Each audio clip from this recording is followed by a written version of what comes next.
Podemos sentar, meus irmãos, para a catequese deste domingo? Então hoje nós vamos entrar no artigo do credo: Jesus Cristo padeceu sob Pôncio Pilatos, foi crucificado, morto e sepultado.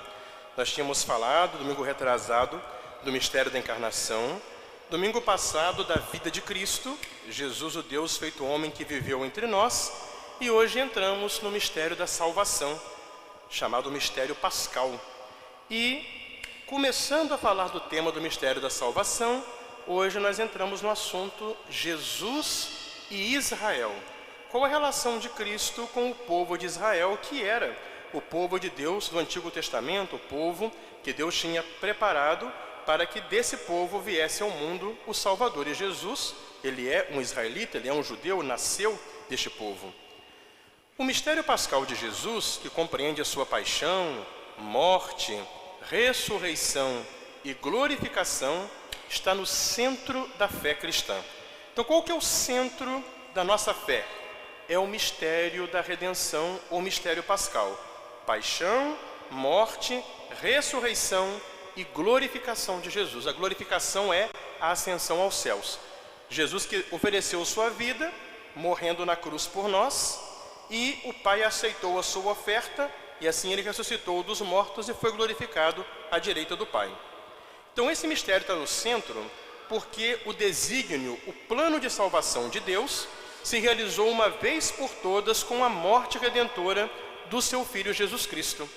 Então Jesus, morrendo na cruz, ele realizou o plano de salvação que Deus tinha para toda a humanidade. Por isso Jesus, vindo ao mundo, ele não aboliu a lei do Antigo Testamento. No Antigo Testamento, Deus deu a lei a Moisés no Monte Sinai, as tábuas de pedra com os 10 mandamentos, depois as leis do Antigo Testamento. Jesus mesmo tinha falado: eu não vim para abolir, mas vim para cumprir a lei. Então ele não aboliu, mas ele cumpriu com tal perfeição que revelou o sentido último dessa lei e resgatou as transgressões cometidas contra ela. Porque a lei antiga era uma lei provisória, era uma lei preparatória para a chegada de Jesus. Por isso, com a chegada de Cristo, ele veio cumprir todo aquele simbolismo que indicava que ele ia chegar.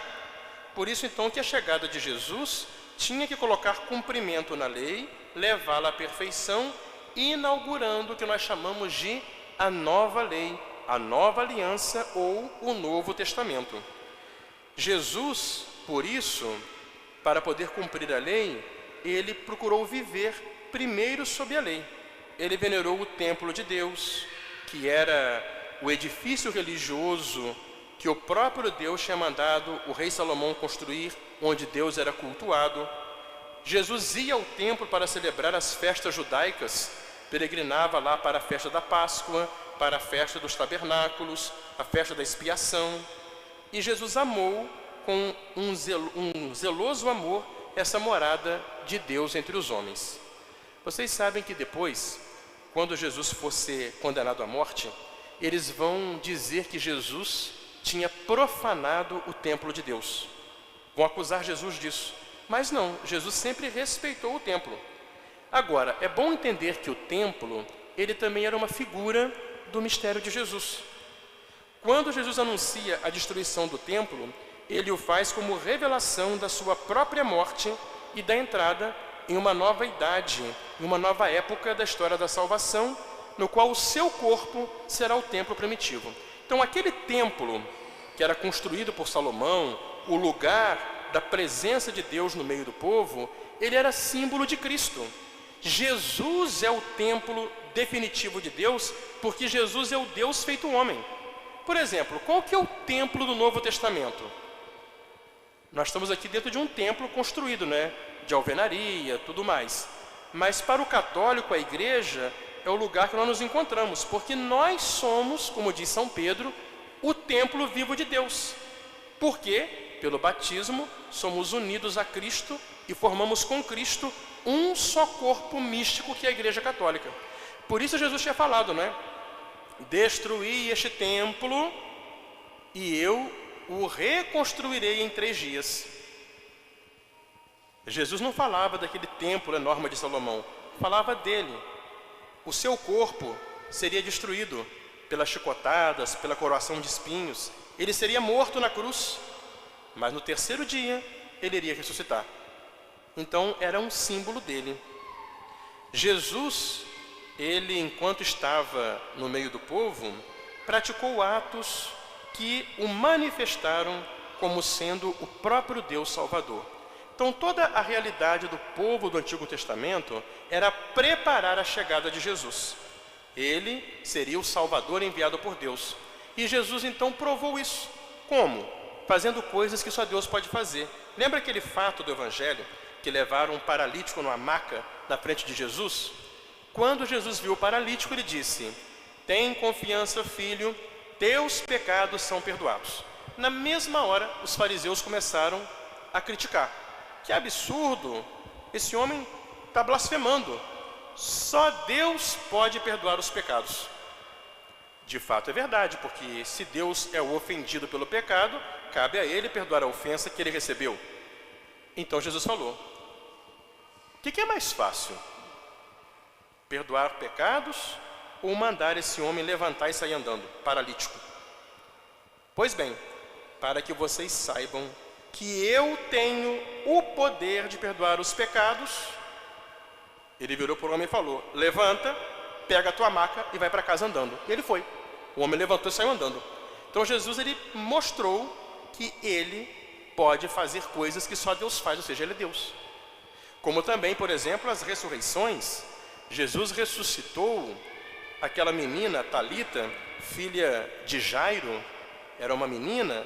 Jesus foi lá, ressuscitou aquele rapaz, aquele jovem que era o filho da viúva de Naim, chegou lá e o ressuscitou. A menina tinha acabado de morrer, ainda estava na sua caminha em casa. Aquele rapazinho tinha morrido fazia algum tempo, estava sendo levado no caixão para ser enterrado. E depois ressuscitou um adulto, Lázaro, que estava enterrado há 4 dias. Então Jesus fez coisas que só Deus é capaz de fazer.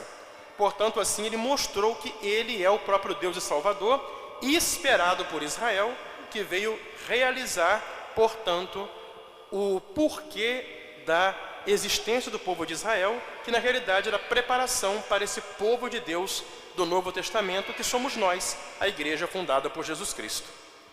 Agora, infelizmente, alguns judeus que não reconheceram Jesus como Deus feito homem, viam nele um homem que queria fazer-se Deus, e por isso julgaram Jesus como um blasfemo. Então podemos dizer que os judeus são culpados pela morte de Cristo, o povo judeu? Não se pode falar isso. Por quê?